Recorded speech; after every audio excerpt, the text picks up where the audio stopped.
ओम नमः भगवते वासुदेवाय नमः। जय श्रीकृष्ण। राधे राधे।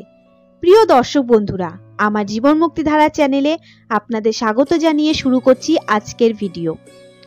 আজকের ভিডিওতে শ্রীকৃষ্ণ এবং তার পরম ভক্ত অথবা বলতে পারেন পরম বন্ধু উদ্ভবের এক অপূর্ব সুন্দর কথোপকথন আপনাদের সামনে ব্যক্ত করছি, যেখানে উদ্ভব ভগবান শ্রীকৃষ্ণকে মানব জাতির জীবন নিয়ে নানা প্রশ্ন জিজ্ঞাসা করেছিলেন, আর ভগবান শ্রীকৃষ্ণ তার সমস্ত প্রশ্নের উত্তর এবং সমাধান দিয়েছেন। ভগবান শ্রীকৃষ্ণ এবং উদ্ভবের এই কথোপকথনকে উদ্ভব গীতা নামে আখ্যায়িত করা হয়।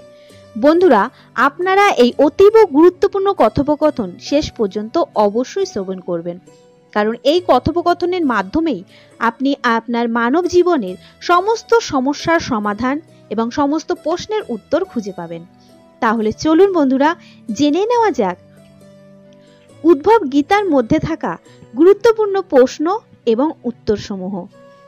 তার আগে বন্ধুরা, আপনারা যারা এখনো আমার জীবন মুক্তি ধারা চ্যানেলটিকে সাবস্ক্রাইব করেননি, তারা দয়া করে চ্যানেলটিকে সাবস্ক্রাইব করে পাশে থাকুন, আর পাশে থাকা নোটিফিকেশন বেল আইকনটি প্রেস করে রাখুন, যাতে এরকম ভিডিও সবার প্রথমে আপনার কাছে পৌঁছে যায়।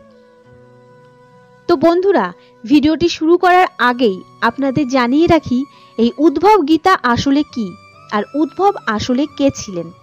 উদ্ভব ছিলেন ভগবান শ্রীকৃষ্ণের কাকাতো ভাই, অর্থাৎ তিনি ছিলেন শ্রীকৃষ্ণের পিতা বাসুদেবের কনিষ্ঠ ভাই দেবভাগের সন্তান।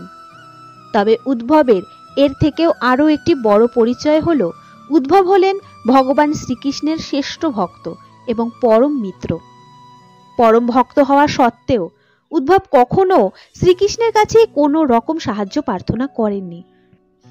যখন ভগবান শ্রীকৃষ্ণ তার লীলার একেবারে শেষ পর্যায়ে এসে পৌঁছান, তখন শ্রীকৃষ্ণ উদ্ভবকে বলেছিলেন, হে উদ্ভব, আমার এই কৃষ্ণ অবতারে কত কত মানুষ আমার শরণাপন্ন হয়ে আমার কাছে সাহায্য প্রার্থনা করেছে, আর আমি কত মানুষকে সাহায্য করেছি, বরদান করেছি, কিন্তু হে উদ্ভব, তুমি কখনোই আমার কাছ থেকে কিছুই চাওনি। তবে আজ যখন আমি আমার এই অবতারের অন্তিম পর্যায়ে এসে পৌঁছেছি, তখন তুমি আমার কাছ থেকে যা ইচ্ছা কিছু প্রার্থনা করো, আমি তোমাকেও কিছু দিতে চাই। তারপর আনন্দের সহিত আমি এই অবতার লীলা সমাপ্ত করব। উদ্ভব বললেন, হে প্রভু, আমি যখন আপনার কাছে কোনোদিন কিছুই চাইনি, তবে আজকেই বা কেন চাইব? তখন শ্রীকৃষ্ণ উদ্ভবকে বললেন, উদ্ভব, তুমি আমার পরম প্রিয় ভক্ত, তাই আজ তুমি কিছু না চাইলেও আমি তোমাকে কিছু অবশ্যই দেব। না দিলে তোমার ওপর আমার অবিচার করা হবে। উদ্ভব বললেন, হে প্রভু, যদি আপনার আমাকে কিছু দিতেই হয়, তাহলে আমার কিছু প্রশ্নের উত্তর দিন। ভগবান শ্রীকৃষ্ণ তখন বললেন, বলো উদ্ভব, বলো, কি তোমার প্রশ্ন? আজ আমি তোমার প্রতিটি প্রশ্নের উত্তর অবশ্যই দেব।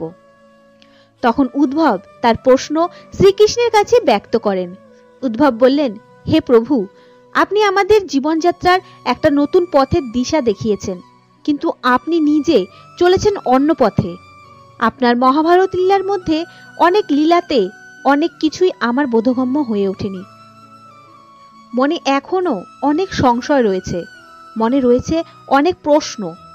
হে প্রভু, কৃপা করে আমার অভিলাষ আপনি পূরণ করুন। ভগবান শ্রীকৃষ্ণ বললেন, মহাভারতে আমি অর্জুনকে যে জ্ঞান দান করেছিলাম তা শ্রীমদ্ ভগবত গীতা নামে বিখ্যাত। আজ আমি তোমাকে যা বলবো তা উদ্ভব গীতা নামে পরিচিত পাবে। তাই হে উদ্ভব, তুমি তোমার প্রশ্ন নিঃসংকোচে আমাকে জিজ্ঞাসা করো। উদ্ভব জিজ্ঞাসা করলেন, প্রভু, প্রথমেই আমাকে বলুন, প্রকৃত বন্ধু কাকে বলে? ভগবান শ্রীকৃষ্ণ বললেন, প্রকৃত বন্ধু হলো তারাই যারা বন্ধুর বিপদে সাহায্যের আহ্বানের অপেক্ষা না করে তাকে সাহায্য করতে আগ্রহী হয়ে ওঠে। উদ্ভব বললেন, প্রভু, আপনি তো পাণ্ডবদের অতীব প্রিয় বন্ধু ছিলেন, আর পাণ্ডবরাও আপনাকে দৃঢ় বিশ্বাস করত। পাণ্ডবরা জানতো যে আপনি পরম জ্ঞানী, আপনি সব বিপদের পরিত্রাতা, কিন্তু আপনি কি পাণ্ডবদের সাথে যথার্থ বন্ধুত্বের ধর্ম পালন করেছিলেন? আপনি তো এই পৃথিবীর বর্তমান, ভূত, ভবিষ্যৎ সবটাই জানেন। তো প্রভু, কেন আপনি ধর্মরাজ যুধিষ্ঠিরকে পাশা খেলা থেকে আটকালেন না? আর কেনই বা আপনি ধর্মরাজ যুধিষ্ঠিরের পক্ষে তার ভাগ্যকে পরিচালিত করলেন না, যাতে অন্তত অধর্মের পরাজয় হয়ে ধর্মের জয় হতো। ধর্মরাজ যুধিষ্ঠির সমস্ত অর্থ, ধনসম্পত্তি, রাজ্য, এমনকি নিজেকেও পাশা খেলায় হেরে যাওয়ার পর আপনি তো পাশা খেলা বন্ধ করাতে পারতেন। পাশা খেলার জঘন্যতম দণ্ড থেকে আপনি পাণ্ডবদের তো রক্ষা করতে পারতেন। দুর্যোধন যখন পাণ্ডবদের প্রস্তাব দিয়েছিল যে দ্রৌপদীকে বাজি রাখলে দুর্যোধন ধর্মরাজ যুধিষ্ঠিরের সব হারানো ধনসম্পদ, রাজ্য তাকে ফিরিয়ে দেবে, তখন তো আপনি আপনার মায়ার দ্বারা পাশা খেলার গুটিকে ধর্মরাজ যুধিষ্ঠিরের পক্ষে চালিত করতে পারতেন। আপনি পাণ্ডবদের পরম মিত্র হওয়া সত্ত্বেও তাদের সাহায্য করতে আসেননি, কিন্তু আপনি তখন এলেন যখন দ্রৌপদী তার সম্ভ্রম হারাতে বসেছিল। হে প্রভু, তারপর আপনি দাবি করেন যে আপনি দ্রৌপদীর বস্ত্র দিয়ে তার সম্ভ্রম রক্ষা করেছেন। সভায় উপস্থিত এত মানুষের মাঝে একটি স্ত্রী লোকের চুল ধরে টানতে টানতে এনে তার পরনের বস্ত্র প্রায় খুলে ফেলার পর সেই স্ত্রী লোকের কি আর কোনো সম্মান বাকি থাকে? কোনো মানুষ যখন চরম বিপদের সম্মুখীন হয় তখন আপনি মানুষকে রক্ষা করেন। এই কারণেই সকলে আপনাকে দীনবন্ধু বলে ডাকে। হে প্রভু, পাণ্ডবদের এত বিপদের সময়ও আপনি তাদের সাহায্য করলেন না, তবে এই সাহায্যের অর্থ কি? আপনি যদি আপনার মিত্রগণ পাণ্ডবদের সাহায্য করতেন তবে হয়তো কুরুক্ষেত্রের মতো ভয়ঙ্কর মহাযুদ্ধ আটকানো যেত। হে প্রভু, আমার এই সংশয়কে কৃপা করে আপনি দূর করুন। কেন আপনি পাণ্ডবদের এই ধর্ম সংকটের সময় তাদের সাহায্য করলেন না? তবে বন্ধুত্বের কি এটাই আসল ধর্ম? আসলে বন্ধুরা, এই প্রশ্নগুলো শুধু উদ্ভবের একার নয়। যেসব ব্যক্তিরা মহাভারত পড়েছেন প্রত্যেক মানুষের মনেই এই একই প্রশ্ন বারবার আসে। উদ্ভবের প্রশ্ন শুনে ভগবান শ্রীকৃষ্ণ হেসে বললেন, হে উদ্ভব, আমি তোমার সমস্ত প্রশ্নের উত্তর অবশ্যই দেব, কিন্তু তার আগে তোমার জানা প্রয়োজন যে ভক্ত, ভগবান এবং বন্ধুত্ব পালনের আসল অর্থ কি। যখন কোনো ভক্ত আমাকে তার মিত্র বলে মনে করে তখন সেই ভক্ত ভাবে আমি সবসময় তার সঙ্গেই থাকি, আর তখন সেই ভক্ত তার সমস্ত কাজের সাক্ষী আমাকে রাখে। কোনো ভক্ত যদি আমাকে সাক্ষী রেখে কোনো কাজ করে তাহলে সে কখনোই কোনো খারাপ কাজ করতে পারে না। তার কারণ আমি আমার সেই ভক্তের সঙ্গে থেকে তাকে সমস্ত কুকর্মের থেকে রক্ষা করি। কিন্তু যদি কোনো ভক্ত আমার ওপর থেকে বিশ্বাস হারিয়ে ফেলে এবং অহংকারের বশবর্তী হয়ে আমার সঙ্গ ত্যাগ করে তখন আমি নিরুপায় হয়ে পড়ি। এরূপ কর্মের ফলে সে আমার থেকে দূরত্ব যতটা বাড়িয়ে নেয় ততই পাপ কর্মের প্রতি তার মনোবৃত্তিও বৃদ্ধি পায়। তখন তার সামনে এক সুবিশাল অহংকারের প্রাচীর তৈরি হয়, যার দ্বারা সে আমাকে আড়াল করে রাখে। তাই আমার অসহায়ের মতো শুধু দেখা ছাড়া আর কিছুই করার থাকে না। হে উদ্ভব, প্রতিটি ব্যক্তির কর্মের ওপর ভগবানের কোনো অধিকার থাকে না, এটাই সংসারের নিয়ম। এই ধরাধামের সমস্ত জীবই হলো স্বাধীন। মনুষ্য জীব তা আরো স্বতন্ত্র, কারণ মনুষ্য জীব বিবেক বুদ্ধি সম্পন্ন জীব। মনুষ্যত্ব আছে বলেই মানুষের কর্ম করার অধিকারের উপর স্বয়ং ভগবানও হস্তক্ষেপ করতে পারে না। কোনো মানুষ যখন মোহ, মায়া এবং অহংকারের বশীভূত হয়ে বাসনায় ডুবে থাকে তখন আস্তে আস্তে সেই মানুষটির পাপের বোঝা বাড়তে থাকে। হে উদ্ভব, এই পৃথিবীতে বিবেকবান মানুষরাই জেতে, এটাই নিয়ম, অর্থাৎ যারা ভালো মন্দের পার্থক্য বুঝতে পারে। শ্রীকৃষ্ণ উদ্ভবকে বললেন, উদ্ভব, যুধিষ্ঠিরের বিবেক, বিচার, বুদ্ধি তখন কাজ করেনি, কিন্তু অপরদিকে দুর্যোধনের বিবেক বুদ্ধি প্রবলভাবে কাজ করেছিল, আর সেই কারণেই পাশা খেলায় দুর্যোধনের জয় হয়েছিল। শ্রীকৃষ্ণের এই কথায় উদ্ভব আরো বিচলিত হয়ে উঠল। ভগবান শ্রীকৃষ্ণ বললেন, দুর্যোধনের অনেক ধনসম্পদ ছিল ঠিকই, কিন্তু দুর্যোধন পাশা খেলায় পারদর্শী ছিল না। সেই কারণেই দুর্যোধন তার মামা শকুনিকে তার হয়ে খেলতে বলেছিল। এটাই হলো বিবেক। ঠিক একইভাবে যুধিষ্ঠির তার হয়ে আমাকে খেলতে বলতে পারত, কিন্তু সে তা করেনি। হে উদ্ভব, একবার ভেবে দেখো, আমার আর শকুনির মধ্যে যদি এই পাশা খেলা হতো তবে সেই খেলার পরিণাম কি হতো? এবার উদ্ভব তুমি বলো, আমি যুধিষ্ঠিরকে কিভাবে ক্ষমা করে দেব? সেই সময়ে যুধিষ্ঠির আমাকে ভুলে গিয়েছিল, তার সম্পূর্ণ বিবেক বুদ্ধির লোপ পেয়েছিল। এমতো অবস্থায় সে আরো একটা বড় ভুল করে বসলো। আমাকে না জানিয়েই যুধিষ্ঠির শকুনির পাশা খেলার আমন্ত্রণ গ্রহণ করেছিল, কারণ সে জানতো আমি তাকে বাধা দেব।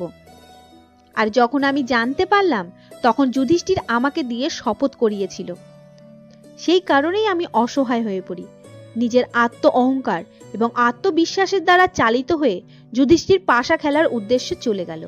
শুধু তাই নয়, যুধিষ্ঠির আমার কাছে প্রার্থনা করলো আমি যেন খেলার সামনে উপস্থিত না থাকি, এমনকি রাজসভাতেও যেন উপস্থিত না থাকি। যেহেতু সে আমার কাছে প্রার্থনা করেছিল, তাই আমি সভায় উপস্থিত থাকতে পারিনি। তবে আমি রাজসভার বাইরে অপেক্ষা করছিলাম এবং প্রত্যাশা করছিলাম যে কেউ আমাকে ডাকবে, ভেতরে যাওয়ার জন্য আহ্বান করবে। যখন ভীম, অর্জুন, নকুল এবং সহদেব হেরে গেল, তখনও তারা নিজেদের ভাগ্যের দোষ দিতেই ব্যস্ত হয়ে পড়ে, কিন্তু আমাকে কেউ একবারের জন্য স্মরণ করেনি। দুঃশাসন যখন দ্রৌপদীকে তার চুল ধরে টানতে টানতে সভায় নিয়ে আসছিল, তখনও দ্রৌপদী কিন্তু আমাকে স্মরণ করেনি।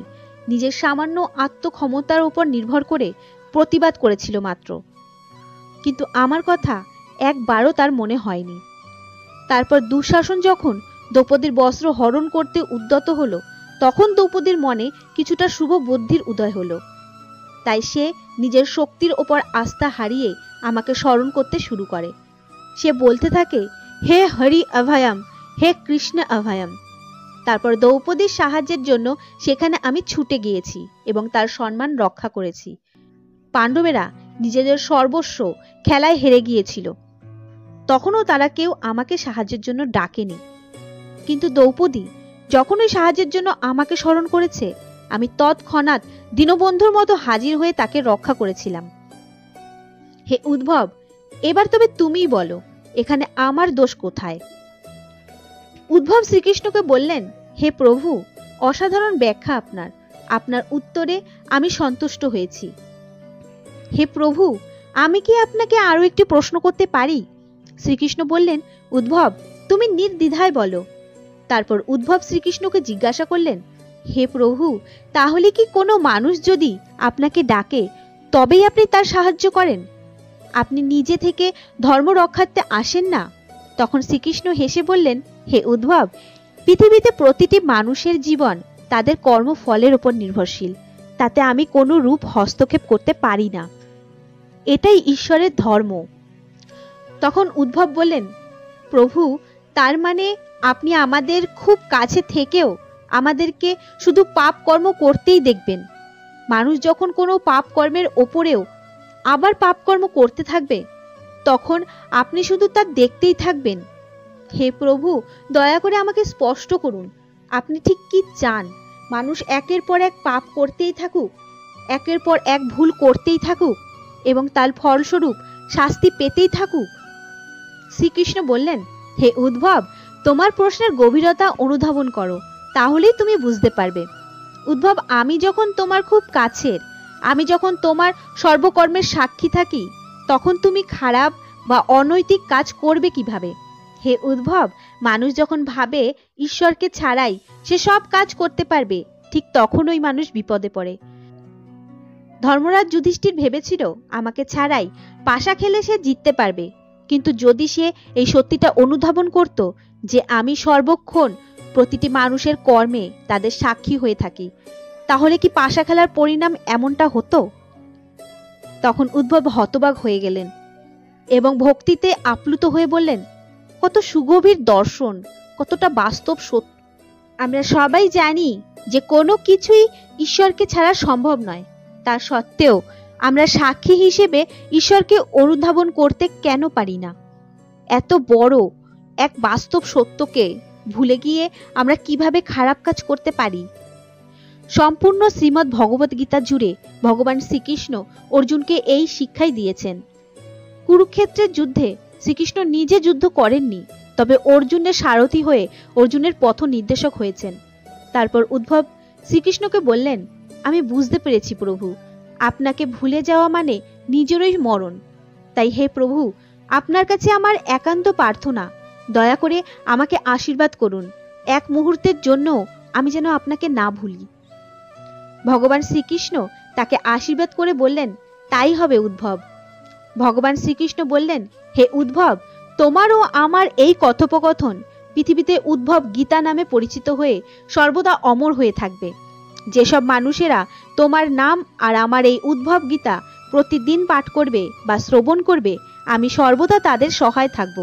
ভগবান শ্রীকৃষ্ণ পৃথিবী থেকে তার আসন্ন বিদায়ের আগে উদ্ভবের প্রশ্নের যে উত্তর দিয়েছিলেন এবং যে জ্ঞান দান করেছিলেন, তাই উদ্ভব গীতা বা হংস গীতা নামেও পরিচিত। বন্ধুরা, যদি ভিডিওটি দেখে আপনাদের ভালো লেগে থাকে তাহলে অবশ্যই একটি লাইক করবেন এবং তার সাথে কমেন্টে লিখবেন জয় শ্রীকৃষ্ণ, রাধে রাধে। শ্রীকৃষ্ণের কৃপায় আপনারা সকলে সুস্থ থাকুন, ভালো থাকুন। ধন্যবাদ।